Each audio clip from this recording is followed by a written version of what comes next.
Hello बच्चों, स्वागत है आपका एक बार फिर से आपके अपने यूट्यूब चैनल विपिन विद्यालय फॉर एंट्रेंस एग्जाम प्रेप में। तो आज हम लोग नवोदय विद्यालय का हिंदी भाषा का अनुच्छेद पढ़ रहे थे, जिसका आज तीसरा पार्ट है। ठीक है ना, तो आइए स्टार्ट करते हैं एक एक करके हम लोग। तो ठीक है, हिंदी भाषा का तीसरा था। आपके सामने पैसेज है, पढ़ लीजिए एक बार फिर से ध्यान से। चलिए हम लोग पैसेज पढ़ना स्टार्ट कर रहे हैं। ठीक है ना, तैयार है दोस्तों आप लोग? कोड़ा जमाल शाही। ठीक है ना, ये किसके बारे में बात हो रही है? कोड़ा जमाल शाही के बारे में। कि अब से लगभग 40 वर्ष पहले, कितने वर्ष पहले? 40 वर्ष पहले बच्चों में बहुत ही लोकप्रिय खेल था। एक खेल था जिसका नाम है कोड़ा जमाल शाही। ठीक है ना, और ये खेल बच्चों में बहुत ज्यादा प्रचलित है। कितने साल पहले? 40 वर्ष पहले। मुगलों के समय में अपराधियों को कोड़ों से सजा दी जाती थी। मुगलों के समय किससे अपराधियों को सजा दी जाती थी? तो कोड़ों से सजा दी जाती थी। ध्यान दीजिएगा, कोड़ों से। इस खेल में भी कपड़े का एक कोड़ा, मतलब इस जो खेल था कोड़ा जमालशाही, उसमें कपड़े का एक कोड़ा रहता था जो रुमाल का बना होता था। ठीक है ना, होता है। बच्चा उसे लेकर चारों ओर घूमता था। बच्चा उसे लेकर क्या करता था? चारों ओर घूमता था। अब देख लीजिए ध्यान से, लेके कौन इसे लेकर घूमता था चारों ओर? बच्चा उसे लेकर घूमता था। ठीक है, और वह घूमते हुए कहता जाता था, कोड़ा जमाल शाही, कोड़ा जमाल शाही। कौन कहता था? बच्चा कहता था कि कोड़ा जमाल शाही, कोड़ा जमाल शाही। ठीक है ना, अगला देखिए। इस खेल में दो टीमें थीं। कोड़ा जमाल शाही गेम में कितने टीमें होती थी? दो टीमें होती थी।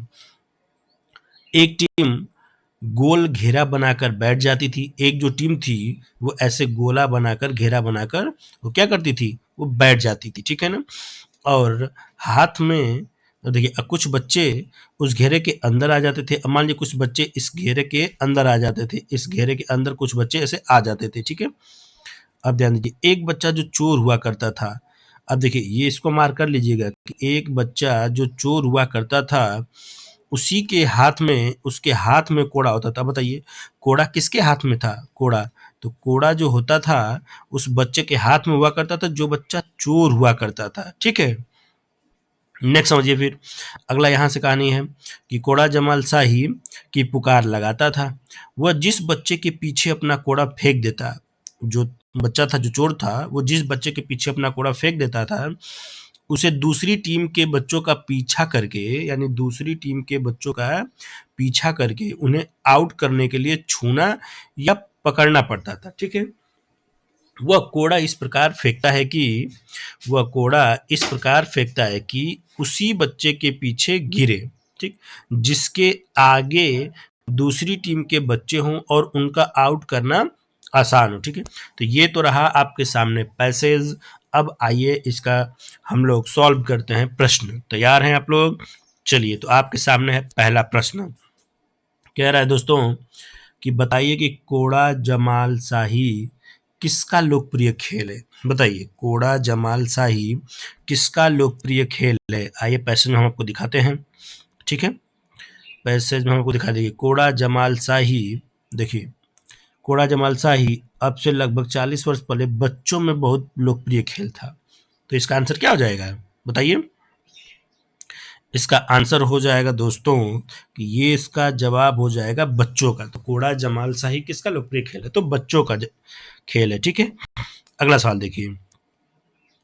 कह रहा है कि के समय, यानी यहाँ पर खाली स्थान है, तो आपको बताना है के समय में अपराधियों को कोड़े से सजा दी जाती थी। किसके समय में अपराधियों को कोड़े से सजा दी जाती थी? ठीक, तो आइए हम आपको दिखाते हैं किसके समय में अपराधियों को कोड़े से सजा दी जाती थी। ध्यान से पढ़िए यहाँ से। मुगलों के समय में अपराधियों को कोड़े से सजा दी जाती थी। ठीक है, तो इसका आंसर हो जाएगा ऑप्शन नंबर डी, यानी मुगलों के समय में अपराधियों को कोड़ों से सजा दी जाती थी। नेक्स्ट क्वेश्चन अब आपके सामने है कि कोड़ा जमाल शाही, कह रहा कोड़ा जमाल शाही खेल की शुरुआत कब हुई थी? तो कोड़ा जमाल शाही खेल की शुरुआत मुगलों के समय में, जब अपराधियों को कोड़े से सजा दी जाती थी ना, तब होती। उसी को देख के गेम बनाया गया था। ठीक है ना,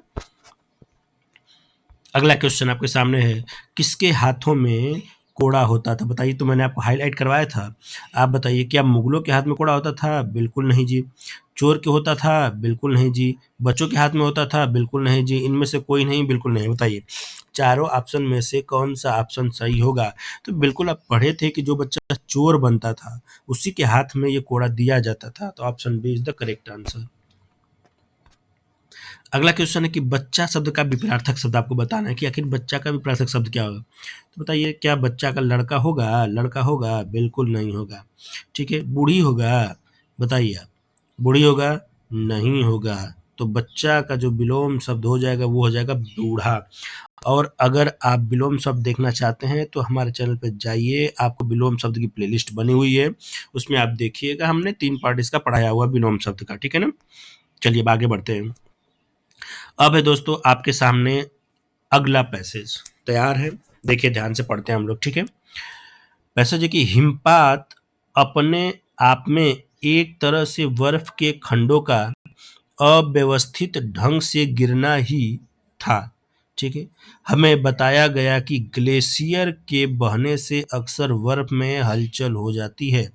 तो हमें क्या बताया गया है कि हमें बताया गया है कि जो ग्लेशियर है उसके बहने से ही अक्सर बर्फ में हलचल हो जाती थी, जिससे जिससे बड़ी बड़ी बर्फ की चट्टानें तत्काल गिर जाया करती थीं और अन्य कारणों से भी अचानक प्रायः खतरनाक स्थिति धारण कर लेती थी सीधे धरातल पर। दरार पड़ने का विचार और इस दरार का गहरे चौड़े हिमविदर में बदल जाने का मात्र ख्याल ही बहुत डरावना था। इससे भी ज्यादा भयानक इस बात की जानकारी थी कि हमारे संपूर्ण प्रयास के दौरान लगभग 1 दर्जन आरोहियों और कुलियों को प्रतिदिन छूता रहेगा। ठीक है। तो ये तो थी आपका पैसेज। अब आइए इस पैसेज के अनुसार हम लोग सवालों को सॉल्व करना स्टार्ट करते हैं। देखिए, तो पहला जो क्वेश्चन पूछा है एकदम उस पैसेज से भिन्न पूछा है। आपसे पूछा है कि अव्यवस्थित का विलोम शब्द आपको बताना है। बताइए। चलिए इसका आंसर दीजिए आप लोग।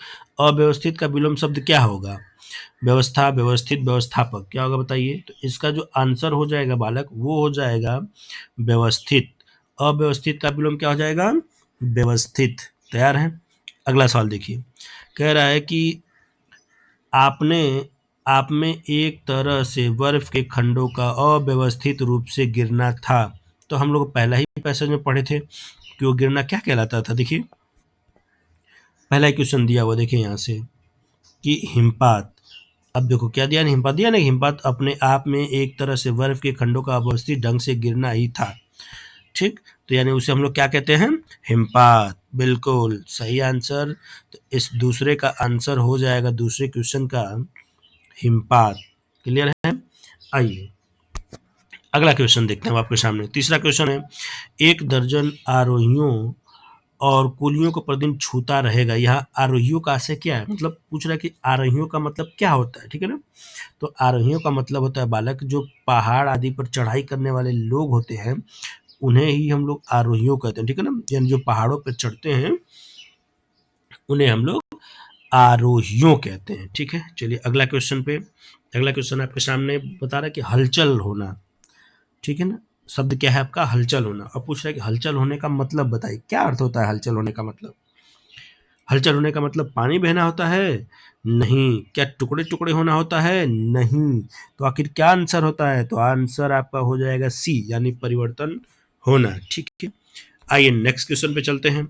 कह रहा है कि सीधे धरातल पर दरार पड़ने का विचार और इस दरार का हिम विदर में बदल जाने का मात्र ख्याल ही बहुत डरावना था। बताइए। तो इसका आंसर हो जाएगा बालक गहरे चौड़े। ठीक है ना। इसका option B is the correct answer. ठीक है। तो आज के लिए बस इतना ही और thank you. Have a nice day. Channel पर नया है तो लाइक एंड सब्सक्राइब करना ना भूलें। और ये तीसरी कड़ी में था। ठीक है ना।